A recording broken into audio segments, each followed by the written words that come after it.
लोगों को समझ में नहीं आ रहा था कि 3 साल की कड़ी मेहनत का ये प्रतिफल ये गवर्नमेंट हम लोगों को मतलब दे रही है। जिस समय लोगों को छूते नहीं थे, उस समय हम लोगों ने लोगों को छुआ, कार्य किया।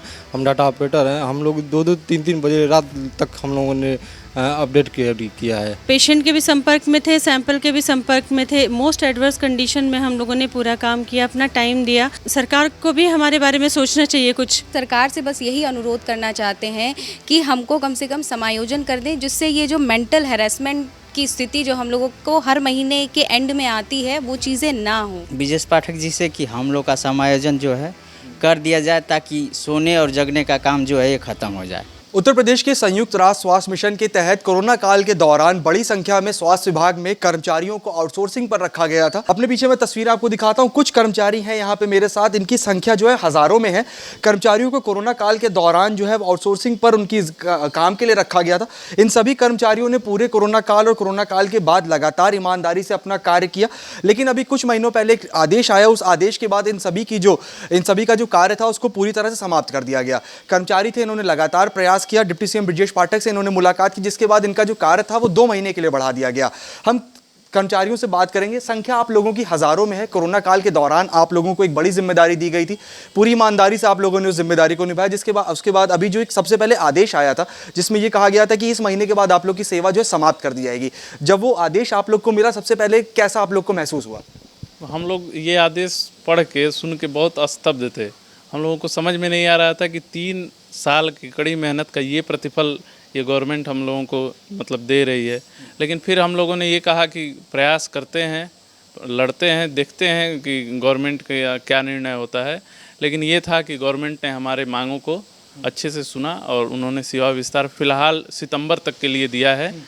और आगे के लिए भी आज हम उनसे मिले थे, तो उनका यही कहना था कि आगे भी एक्सटेंशन जारी रहेगा। हालांकि हम लोगों ने कहा कि एक्सटेंशन हम लोगों का मुद्दा नहीं, हम लोगों का मुद्दा समायोजन होना चाहिए, क्योंकि एक्सटेंशन एक महीने का डोज पे हम लोग कितने दिन चलेंगे। तो उन्होंने कहा कि नहीं, वो भी समायोजन भी जल्द से जल्द प्रक्रिया शुरू की जा रही है। 3000 से अधिक आप लोगों की संख्या है। पूरी ईमानदारी से आप लोगों ने 3 साल विभाग को दिए, काम किया अपना पूरी ईमानदारी से। उसके बाद अब आप लोग को अधिकारियों के घर के चक्कर काटने पड़ रहे हैं, लगातार उनसे अपनी समस्या बतानी पड़ रही है कि आप लोग को वापस समायोजित किया जाए। क्या कहना चाहेंगे? नहीं, हम तो यही चाहेंगे कि नहीं, समायोजन हम लोगों गाँव को नहीं, कि हम लोग दिन रात मेहनत एक किए हैं। हम जिस समय लोगों को छूते नहीं थे, उस समय हम लोगों ने लोगों को छुआ, कार्य किया। हम डाटा ऑपरेटर हैं, हम लोग 2-2 3-3 बजे रात तक हम लोगों ने अपडेट किया है। कोरोना काल में काम किया। हम तो यही चाहेंगे कि नहीं, हम लोगों का कहीं ना कहीं समायोजन किया जाए, ऐसा ना किया जाए सरकार से। हाल फिलहाल में किसी अधिकारी से आप लोग की वार्ता हुई या फिर खुद मंत्री से आप लोग की वार्ता हुई, कोई आश्वासन मिला आप लोगों को? फिलहाल तो मान लीजिए जून में हम लोग पाठक जी से मिले थे, उसके बाद उन्होंने कहा था कि एक्सटेंशन आता रहेगा। फिर हम लोग बीच बीच में उनके यहाँ आते जाते रहते हैं, मिलते रहते हैं।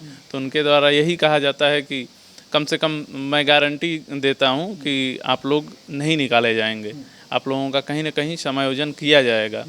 तो बस यही है कि हम लोग भी आते जाते रहते हैं कि सरकार के रिमाइंडर के लिए, ताकि उनको ये ना लगे कि हम लोग सो गए हैं या सुसुप्त अवस्था में चले गए हैं। मैम, महिलाओं को दिन भर काम करने के बाद घर जाके घर भी संभालना होता है। कोरोना काल के दौरान आप लोगों की भर्ती हुई थी, आप लोगों ने अपनी जो जिम्मेदारी थी पूरी ईमानदारी से निभाई।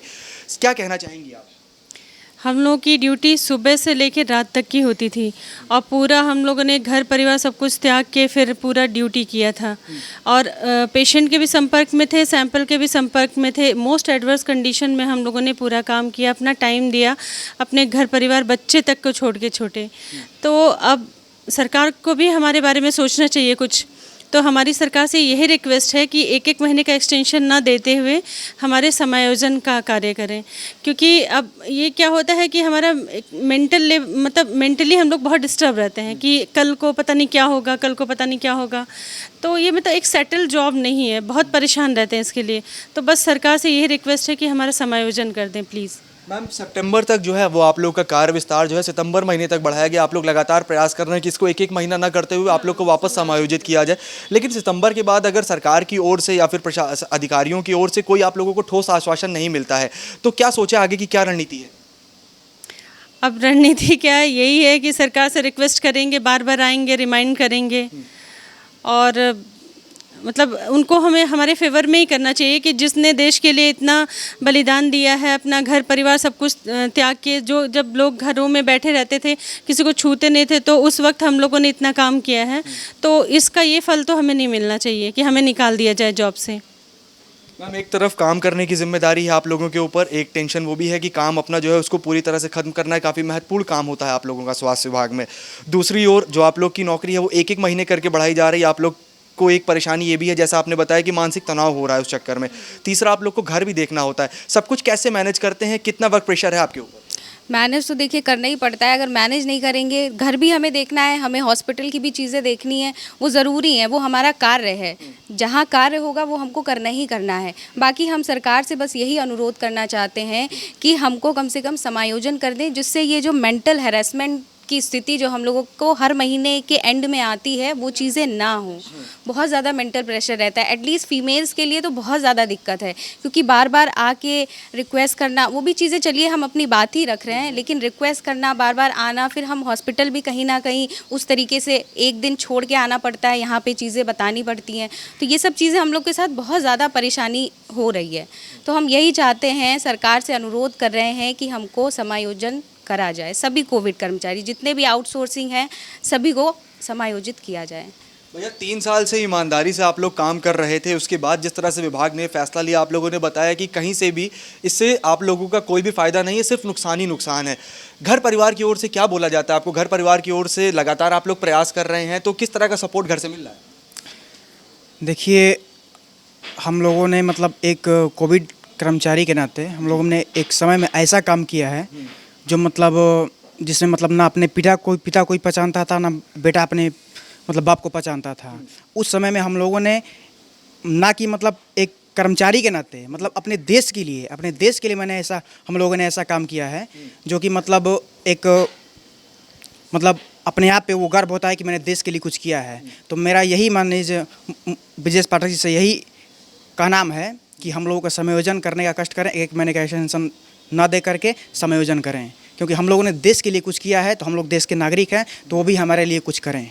भैया, दिक्कतें बहुत सारी हैं, लेकिन एकमात्र आप लोग की जो प्रमुख मांग है कि वापस आप लोग को समायोजित किया जाए। सबसे पहले करीब 3000 से अधिक आप लोगों की संख्या है, पूरे उत्तर प्रदेश से लगातार आप लोग अपना काम करते हैं, उसके बाद वापस राजधानी पहुंचते हैं, अधिकारियों के मंत्रियों के घर चक्कर लगाते हैं, अपने साथियों की लड़ाई लगातार आप लोग आगे बढ़ा रहे हैं। अपने उन साथियों को क्या संदेश आप देना चाहेंगे? हम यही चाहते हैं ब्रिजेश पाठक जी से कि हम लोग का समायोजन जो है कर दिया जाए, ताकि सोने और जगने का काम जो है ये ख़त्म हो जाए एक प्रकार से। जैसे कि हम लोग गोली खाते हैं तो सही हो जाते हैं, और गोली नहीं खाते हैं तो बीमार पड़ जाते हैं, तो इस तरीके का ये कार्य किया जा रहा है। तो इस प्रकार से हम लोग को हॉस्पिटल छोड़ के आना पड़ता है, तो उसमें भी प्रॉब्लम होती है। तो हम लोग ऐसा चाहते हैं कि ऐसा ना हम लोग के साथ हो, समायोजन कर दिया जाए हम लोग का, बस। भैया, जैसा आपने बताया, एक आखिरी सवाल मैं आपसे लूँगा कि तमाम सारे साथी जो हैं वो आपके कहीं ना कहीं मानसिक तनाव में आकर अपना काम कर रहे हैं, महत्वपूर्ण जिम्मेदारी उसको ईमानदारी से पूरा कर रहे हैं, लेकिन तनाव भी है। अपने उन सभी साथियों को आप क्या संदेश देना चाहेंगे? देखिए, संदेश यही है कि सभी लोग संगठित रहें, हाँ, क्योंकि ये वो क्षण है जब सभी को संगठित होने की आवश्यकता है, और एकदम मजबूती के साथ अपनी मांगों को सरकार के और शासन के समक्ष रखना है, प्रस्तुत करना है। और हम इस प्रकार से प्रस्तुत या रिक्वेस्ट करें कि वो मना न कर पाएँ। हमको ये भी नहीं करना है कि हमको सरकार के विरोध में जाना है, क्योंकि यही गवर्नमेंट हमको जॉब भी दी है, समायोजित भी यही करेगी। लेकिन हम लोग कहीं न कहीं इस बात पे जोर दे के, क्योंकि संगठित रहना बहुत ज़रूरी है। और जो जहाँ तक रही परिवार की बात, तो देखिए कहीं ना कहीं जो भी है, चूँकि मैं डाटा ऑपरेटर हूँ, आप बताइए कि एनएचएम में डाटा ऑपरेटर की अगर वो वेटेज 15 नंबर दे ही दिए तो हमारा क्या भला हो जाएगा? एनएचएम में तो कोई वैकेंसी ही नहीं है डाटा ऑपरेटर की। ये क्रिटिकल केयर हैं, ये ऑक्सीजन ऑपरेटर हैं, ये कहाँ जाएंगे? वेटेज लेके कहाँ अप्लाई कर पाएंगे? 3 साल की मेहनत आगे कुल मिला के फिर कहीं काम नहीं आने है। आर्थिक विपन्नता होगी, कई लोगों का परिवार इसी पे आश्रित है, वो लोग कहीं ना कहीं भूखमरी के शिकार होंगे। तो गवर्नमेंट को इस सभी चीज़ों को मद्देनज़र रखते हुए उनको एक जनहित में ये फैसला लेना चाहिए कि इन लोगों ने मोस्ट एडवर्स, जैसा कि मैम ने बताया, कंडीशन में काम किया है, तो इनके इनको देखते हुए, इनको परिवार को देखते हुए, क्योंकि 4,000 लोगों से कुछ नहीं तो 40,000 परिवार जुड़े हुए हैं, तो उनके बारे में ख्याल करते हुए हम लोगों पर थोड़ा सा सहानुभूतिपूर्वक विचार करें। मैम, एक आखिरी सवाल है। एक महत्वपूर्ण भूमिका जो है एनएचएम के जो वरिष्ठ पदाधिकारी हैं वो भी निभा रहे हैं कि वापस आप लोग के लिए लगातार वो प्रयास कर रहे हैं, सरकार से बात कर रहे हैं, विभाग में बात कर रहे हैं कि वापस आप लोग को समायोजित किया जाए। अपने उन वरिष्ठ पदाधिकारियों के लिए क्या कहना चाहेंगे? सर, हम उनसे बस यही रिक्वेस्ट करना चाहेंगे कि इस विषय पे सोचें और हम लोग के लिए कुछ ना कुछ पॉजिटिव चीज़ें करें, ताकि हम जितने भी कोविड समस्त कर्मचारी हैं वो उनको भुखमरी का शिकार ना, उनका परिवार भी कहीं ना कहीं उनसे रिलेट कर रहा है, तो ये चीज़ें उनके साथ ना हो। हम सभी यही चाहते हैं कि सभी को समायोजित कर दें, उनकी नौकरी ना जाए, बस एटलीस्ट इतना। मैं इस पे एक बात कहना चाहूँगा।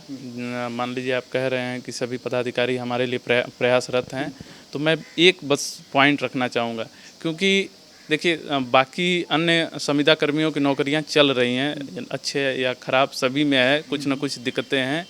हम लोगों का अक्सर होता है ना कि मतलब कोई भी हो पदाधिकारी तो सबसे पहले बीमा, वेतन विसंगति, फिर स्थानांतरण नीति, चौथे नंबर पे हम लोग इस कंडीशन में नहीं है कि हम लोग चौथे कंडीशन में आए। हम लोग ये चाहते हैं कि हम लोग पहले पोजीशन पे रहें, क्योंकि हमारी जीवन या मतलब एक जीवन का सवाल, हाँ पूरे जीवन का सवाल, पूरी आजीविका का सवाल है, तो हम लोग को पहले नंबर पे प्रेफर किया जाए। हम लोगों को ऐसा ना हो कि अब बीमा के चक्कर में, किसी को वेतन विसंगति के चक्कर में हम लोगों को लास्ट में करें। ये थोड़ा सा हम इन सभी चीज़ों को लेकर आप लोग का प्रयास जो है लगातार जारी है। इसीलिए हम रिक्वेस्ट करने आए हैं कि मतलब यहाँ पे एनएचएम के पदाधिकारियों से कि कम से कम हमारे चीज़ों को प्राथमिकता प्रदान किया जाए। तो कुल मिला के कर्मचारियों का साफ तौर पे कहना है कि कोरोना काल के दौरान उनको एक बड़ी जिम्मेदारी विभाग ने दी थी, जिसका इन्होंने पूरी ईमानदारी के साथ निर्वहन किया है, उस पर काम किया। इसके साथ इन्होंने साफ तौर पे बताया है कि वर्तमान समय में जो कर्मचारी हैं वो पूरी तरह से तनाव से ग्रस्त हैं और अपना जो कार्य है वो इस तरह कर रहे हैं कि अगले महीने पता नहीं उनके पास काम रहेगा कि नहीं रहेगा। इन्होंने साफ तौर पर बताया कि पिछले 3 सालों से ये लगातार काम कर रहे थे और अपने काम में ये लगातार प्रयास कर रहे थे कि और बेहतर हों, लेकिन अब जिस तरह की परिस्थिति सामने आई है कि अब आगे की काउंटिंग में अगर इनके पास एनएचएम में अगर इनको समायोजित वापस नहीं किया जाता है तो इनका जो काम है वो पूरी तरह से खराब हो जाएगा। कर्मचारियों ने साफ तौर पर बताया है कि आर्थिक तंगी के अलावा तमाम सारी समस्याएं हैं जिनसे आगे आने वाले समय में इनको जूझना पड़ सकता है, जिसके लिए सरकार को सोचना चाहिए कि जिन कर्मचारियों ने कोरोना में पूरी ईमानदारी से अपना काम किया है, ऐसे समय में जब आम आदमी घर से बाहर नहीं निकलता था, ये कर्मचारी लोगों की सेवा में पूरी तरह तत्पर रहते थे, तो कर्मचारियों ने सरकार से एक ही मांग उठाई है कि सबसे पहले इनको सरकार जो है समायोजित करे और इनका कार्य जो है पूरी तरह से परमानेंट करे। विनोद विवेक के साथ उमंग पांडे, टीवी लखनऊ।